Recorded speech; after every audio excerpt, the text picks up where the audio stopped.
La Fiscalía pide la entrada en prisión para la tonodillera Isabel Pantoja por blanqueo de capitales. ¿Qué tal? Gracias por acompañarnos. Bienvenidos a la actualidad. Bienvenidos a titulares de la Rodalía.es. PP y PSOE se movilizan contra la corrupción acuciados por Podemos. La formación de Pablo Iglesias fuerza a los dos principales políticos en sus planes de regeneración. Al menos 24 inmigrantes muertos al naufragar su barco en Turquía. A bordo de la embarcación que ha volcado en el Bósforo viajaban unas 40 personas, en su mayoría afganos, rumbo a Rumanía. Hacienda rastrea 3 millones de hogares para otro catastrazo. Busca desde el aire ampliaciones de vivienda o piscinas para que los ayuntamientos recauden más por el IBI. El alcalde de Collado Villalba dimite tras su imputación en la operación Púnica. El caso ERE alcanza a los 229 imputados.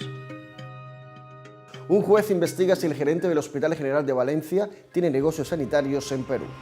Rey, Fabra y Castedo juntos en el Congreso de la empresa familiar. Felipe VI insta a contar con las empresas familiares para combatir las altas tasas de paro. La Generalitat Valenciana prevé aprobar unos presupuestos para 2015 que ascienden a más de 13.000 millones de euros. El turismo rural encara el fin de año con la previsión de crecer un 15% en Castellón. Más de 1.700 escolares aprenden a prevenir incendios en la Semana de Prevención en la provincia de Castellón. 4 agentes de la Policía Nacional rescatan a una mujer del piso en el que residía y que se había incendiado en Valencia. Y con esta noticia nos despedimos de los titulares de hoy lunes y les deseamos que pasen una feliz semana. Gracias por su atención.